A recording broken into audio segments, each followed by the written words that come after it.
Imaginez un homme si puissant qu'il pouvait paralyser l'Amérique d'un claquement de doigts.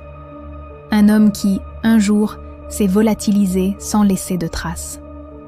Que s'est-il passé le 30 juillet 1975, lorsque Jimmy Hoffa a disparu?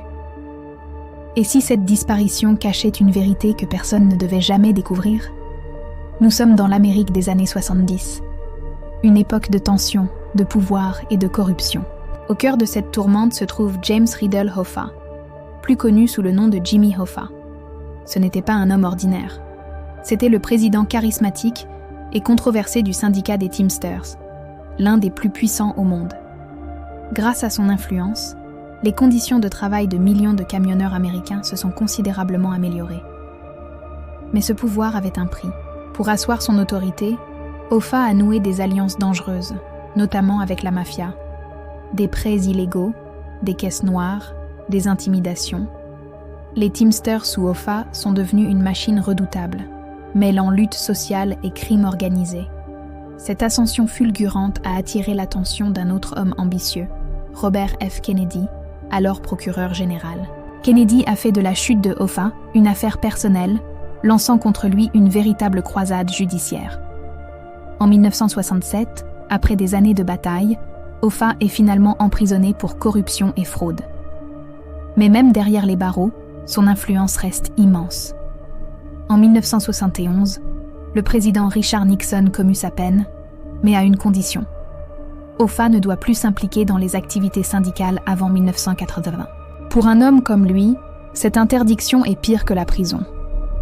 Déterminé à reprendre le contrôle de son syndicat, il décide de se battre.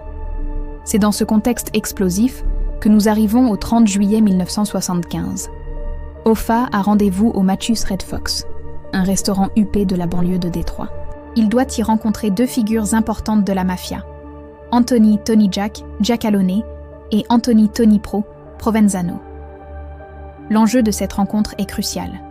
Hoffa cherche leur soutien pour reconquérir la présidence des Teamsters. Vers 14h, il appelle sa femme, agacée. Les deux hommes ne sont pas là. C'est la dernière fois que quelqu'un entendra sa voix. Après cet appel, Jimmy Hoffa s'évapore. Sa voiture est retrouvée sur le parking du restaurant, mais de lui, plus aucune trace.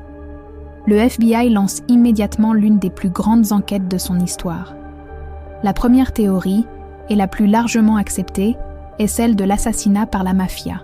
Hoffa était devenu un problème. En voulant reprendre le pouvoir, il menaçait les intérêts de ses anciens alliés qui profitaient de son absence pour piller les fonds de pension du syndicat. Le rendez-vous au Matchus Red Fox n'aurait été qu'un piège. Selon cette hypothèse, Hoffa aurait été enlevé sur le parking, conduit dans un lieu discret et éliminé. Mais où est le corps? C'est là que les légendes urbaines commencent. La plus célèbre, popularisée par le film The Irishman, vient des confessions de Frank the Irishman Sheeran, un tueur à gages et ami de Hoffa. Sheeran a affirmé sur son lit de mort avoir personnellement abattu Hoffa dans une maison de Détroit.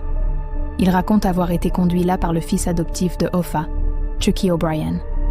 Après le meurtre, le corps aurait été incinéré dans un crématorium local. Bien que des traces de sang compatibles avec l'ADN de Hoffa aient été retrouvées dans la maison en question, les preuves restent insuffisantes pour confirmer cette version. Une autre théorie, tout aussi macabre, suggère que le corps de Hoffa a été transporté dans le New Jersey. Là, il aurait été placé dans un bidon métallique, compacté avec d'autres débris dans une casse, puis expédié au Japon comme ferraille. Une fin anonyme et industrielle pour un homme qui a régné sur les routes d'Amérique.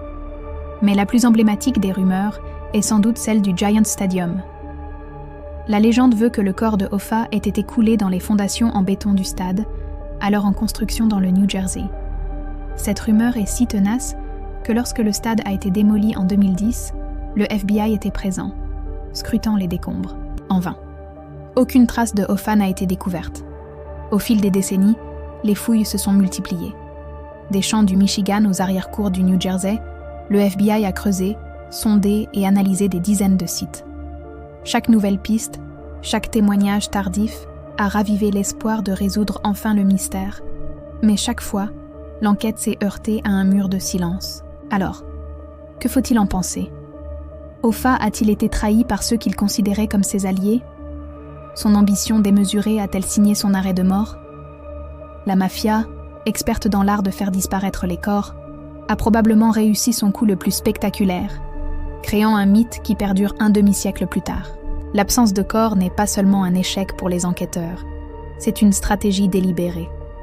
En ne laissant aucune trace, les assassins ont non seulement garanti leur impunité, mais ils ont aussi laissé la porte ouverte à toutes les spéculations.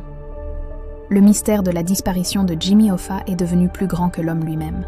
Aujourd'hui encore, le nom de Hoffa évoque un mélange de respect pour le leader syndical et de fascination pour le mystère de sa fin. Son histoire est un rappel brutal des liens dangereux entre le pouvoir politique, les syndicats et le crime organisé dans l'Amérique du XXe siècle. Une histoire où la loyauté était une monnaie d'échange et la trahison, une sentence de mort. Finalement, le véritable lieu de sépulture de Jimmy Hoffa n'est peut-être pas sous un stade ou au fond d'un océan, mais dans l'imaginaire collectif américain. Il est devenu une légende, un fantôme qui hante l'histoire du pays, symbole d'une époque révolue et d'une énigme qui ne sera, peut-être, jamais résolue. Le secret de sa disparition est mort avec ses ennemis. Et vous, quelle théorie vous semble la plus plausible? Celle de l'ami tueur, du compacteur de ferraille, ou celle, plus mythique, du stade de football? Partagez votre opinion dans les commentaires ci-dessous. Si vous êtes passionné par les mystères non résolus, n'oubliez pas de vous abonner et d'activer la cloche pour ne manquer aucune de nos prochaines enquêtes.